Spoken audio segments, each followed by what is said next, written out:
Amina had always believed that life threw storms at those who already stood in the rain, but she never imagined how relentless those storms could become until the third week of the month arrived, a week she once looked at with indifference, but which now carried the heavy silence of dread, bills, fear, and the quiet negotiations she made with herself just to stretch survival into something that resembled living. She walked home from her shift at the cleaning company that evening, her thin shawl doing little to shield her from the wind that pressed against her skin like a reminder that the world didn't care whether she shivered or not. The streets were dim, washed in yellow streetlight, and the sounds of distant traffic echoed through the open alleys as she carried a cheap cotton bag filled with nothing but a half-used box of tea from the office pantry, something her supervisor pretended not to notice her taking because even he knew Amina was hanging onto the edge of life by a thread thinner than breath itself. When she reached her apartment building, a cracked concrete block with flaking paint and rusted railings, she paused beneath the flickering bulb outside the main entrance and scanned her messages, already knowing what would appear but still hoping for a miracle she didn't dare believe in. There it was again, rent due in 2 days. No delays. Her landlord had sent the same message 3 times in the last 24 hours. He didn't ask how she was, didn't ask whether she had eaten or slept or survived another day without falling apart. He only asked for money, because money was the only language people like him understood. Amina closed her eyes briefly, inhaling the stale scent of the hallway as she walked up the narrow staircase to her tiny apartment on the 2nd floor. One room, barely enough space to stretch her arms, the paint peeling near the window, a mattress pushed into one corner, and a single hot plate she used to cook whatever minimal food she could manage. The electricity flickered twice as she switched on the lone bulb hanging from the ceiling, and she set her bag down slowly, feeling the late-hour fatigue dragging heavily on her bones. She didn't cry, not because she was strong, but because tears were a luxury she no longer had time for. Instead, she made a cup of weak tea, the kind that was more hot water than flavor, and sat on the edge of her mattress staring at the rent notice taped to the wall, the one she printed out to remind herself of the ticking clock she couldn't escape. Her salary this month had been cut unexpectedly because the company claimed they were balancing costs. She had lost 2 cleaning contracts, which meant 2 fewer offices to scrub, 2 fewer trash cans to empty, 2 fewer desks to wipe down, and 2 fewer breaths of financial stability. Amina calculated the numbers again in her head, the way she had done every night for the past week. If she paid rent, she would have nothing left for food. If she bought food, she would be late on rent and risk eviction. If she borrowed money, she would drown in debt she could never repay. It wasn't a choice, not really. It was a slow suffocation disguised as responsibility. She wrapped the shawl around her shoulders and lay down, her stomach growling softly, a painful reminder she ignored by force rather than choice. When the morning arrived, she dressed quickly and walked toward the grocery store near her work, telling herself she just needed a few things, even though she knew she couldn't afford more than a handful of necessities. The supermarket was bright inside, the kind of brightness that felt insulting when your life lacked any light of its own. Amina picked up a red plastic basket and began walking through the aisles with measured steps, choosing items with the precision of someone who knew the exact value of every coin in her pocket. Flour, too expensive this week. Eggs, maybe, but only if she skipped something else. Rice, possible, but only a small bag. Milk, no, not this month. Bread, she picked it up, held it, and placed it back as her throat tightened. Bread. Something as simple as bread had become a luxury. She tried not to think about how absurd that was. As she walked, her thoughts drifted to her mother, a woman with soft hands and a gentle voice who used to say, "Food is not a blessing, it is a right." But those words no longer felt true. Rights were for people with money or luck. Amina had neither. She moved to the lentils section and grabbed the smallest, cheapest packet she could find, her fingers trembling as she ran her thumb across the price tag and whispered a quiet prayer that her calculations were correct. She didn't notice him, the man in the brown coat watching her from the opposite aisle, at least not yet.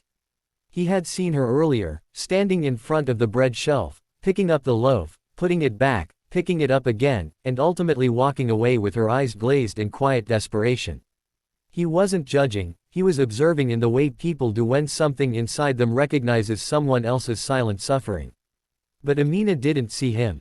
She kept walking slowly, her mind replaying the long list of expenses she couldn't cover, the overdue electricity bill folded in her bag, the red message still pinned in her notifications.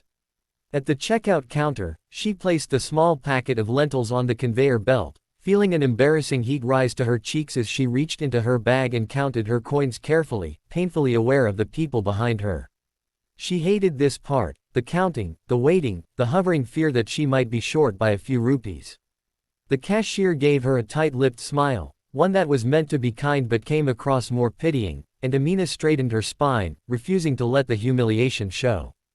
But before she could hand over the coins, a gentle voice behind her said, "Excuse me, I think you forgot something." Amina froze, her breath caught in her chest as she turned around. The man in the brown coat stood holding the same loaf of bread she had placed back on the shelf. Up close, he looked thoughtful, not intrusive, with kind eyes that seemed to carry their own weight of unspoken stories. Amina swallowed hard, unsure what to say, her mind racing with questions. Why is he talking to me? Did he see me? Does he know I couldn't afford it? You picked it up 3 times, he said quietly, his voice low enough that only she could hear. It looked like something you need. Amina felt heat crawl up her neck, a mixture of shame and disbelief. She shook her head quickly. No, it's okay. I'm fine, she whispered, even though the truth clung to her voice like a crack. The stranger shook his head gently. You don't need to explain anything, he said. Just allow someone to help today. The words hit her harder than hunger ever had. She wasn't used to kindness, not real, simple kindness that didn't demand anything in return.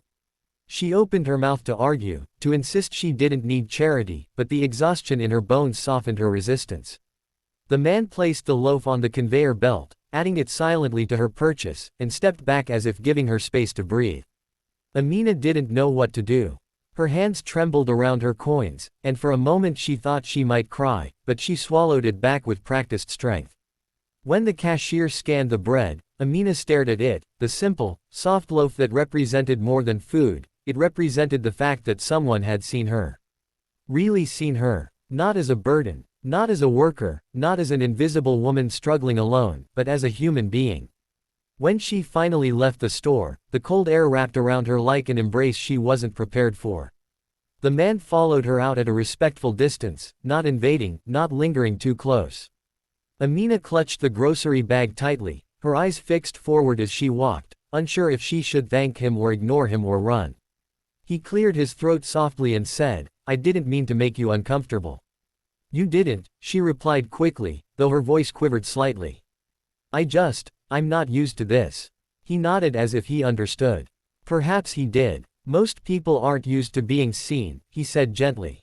"Especially when they need it the most." Amina's steps slowed, just a little. There was something about his voice, an honesty that didn't feel heavy or demanding. She glanced at him, really looked at him this time. His clothes were neat but not extravagant, his hair slightly tousled by the wind, and his eyes held a certain tiredness she recognized, the tiredness of someone who had been carrying his own quiet burdens. "Why did you help me?" she asked softly. He took a moment before responding, as if choosing his words carefully. "Because sometimes," he said, "a small thing can change someone's entire day, or even their life. And because I'd want someone to do the same for me if I ever needed it." Amina didn't know what to say. She wasn't used to kindness being offered without expectation.